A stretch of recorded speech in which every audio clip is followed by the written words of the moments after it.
Welcome to the problem of the week for week 10, finding the basis, functions and vectors, abstract vectors. We're going to be looking at this example that we've been looking at for a number of different situations, the set of continuous functions on the unit interval. And we've already seen that we can find an infinite set of orthonormal vectors. We got those by looking at the sine functions. That means that the dimensionality of this space is infinite because we can clearly find an infinite number of orthonormal basis vectors. We did not show that those basis vectors span the entire space. Indeed, they do not span the entire space. We'd need to add cosines and a constant as well in order to get it to span the entire space. But we're now going to look at a completely different basis, one that is made out of polynomials. So we're going to start with a constant polynomial, then a linear, then a quadratic, then a cubic, and so forth. And we want to now make sure that this forms the orthonormal basis for this function space. So we're going to be enforcing the orthonormality with the already created basis vectors, and then require the norm of the new basis vector that we find to be 1. This is essentially a constructive Gram-Schmidt process, and I'm going to show you how it works by effectively just working out the examples. So E0 equals 1 obviously is a unit norm vector for a constant, and so we now want to make sure that E0 is perpendicular to E1, which is the linear polynomial. So we take the scalar product between E0 and E1, which is the integral from 0 to 1 dx of f of x g of x, where f of x is E0 of x and g of x is E1 of x. So you can see that written out there for you. And those integrals are easy to do. The integral of a constant is just 1. The integral of x is just 1/2. So I get a plus b over 2 is equal to 0. That allows me to solve for a equals minus b over 2, or I can say that b is equal to minus 2a. And now we're going to normalize. We take the scalar product of E1 with itself.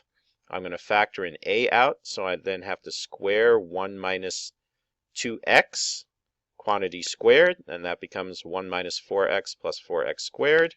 I do the integral. The integral of a constant is 1. The integral of x is 1/2. The integral of x squared is 1/3.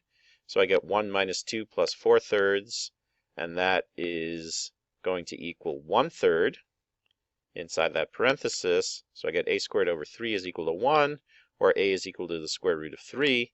And since b is equal to minus 2a, that means b is minus 2 the square root times the square root of 3.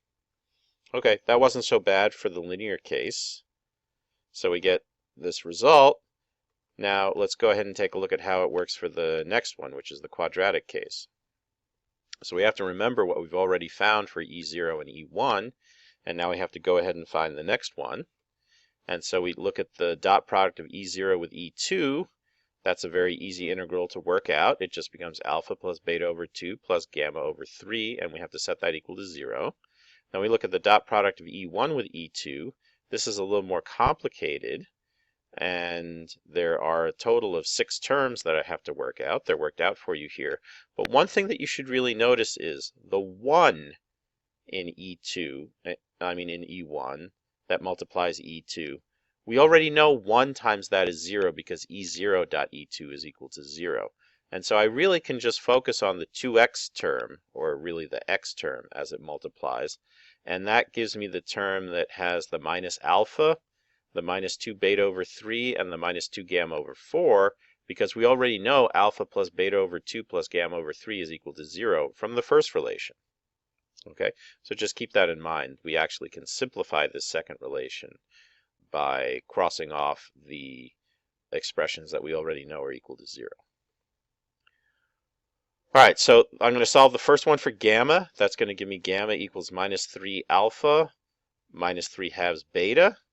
And then if I plug that into the second one, modifying the second one, taking into account what we already know, I'll get alpha plus 2/3 beta is equal to minus 1/2 gamma.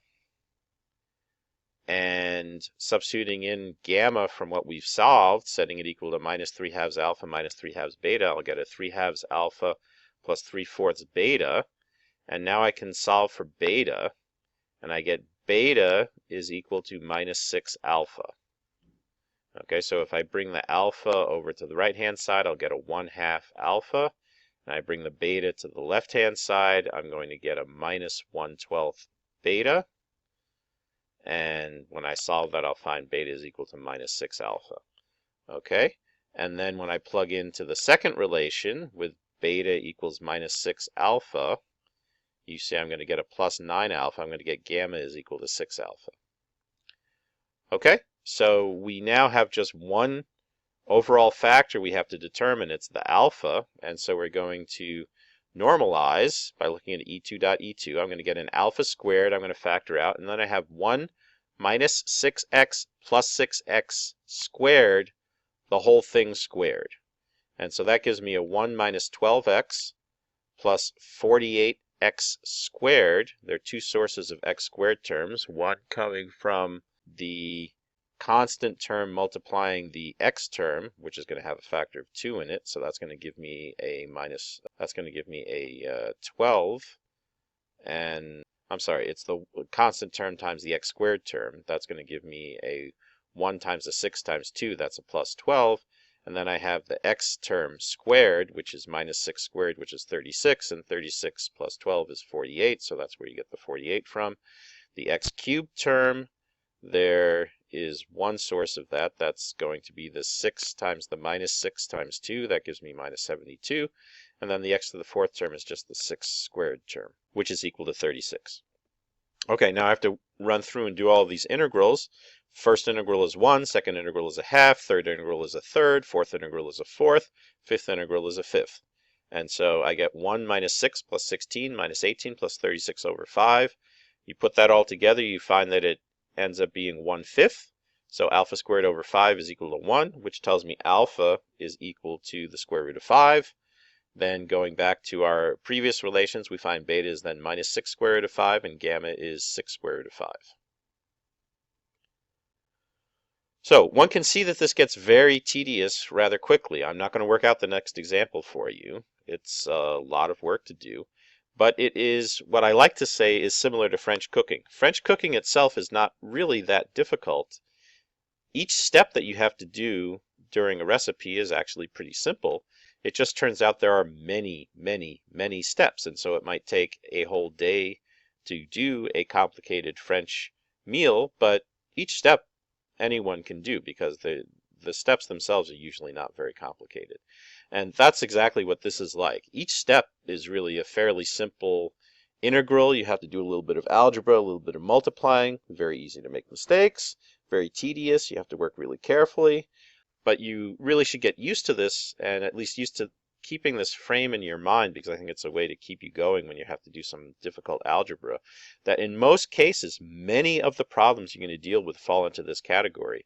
So it's more a question of stamina than it is of skill, because each of the steps are actually fairly simple. You know how to do each of the steps. It's really the stamina to get through and actually complete everything. And as with any situation where you're trying to build stamina, you need practice, practice, practice to get there. So you have to remember that the best way for you to learn how to do these kinds of problems efficiently is to work on these kinds of problems and do a lot of different examples. Okay, we're done. That's it for the problem of the week for week 10.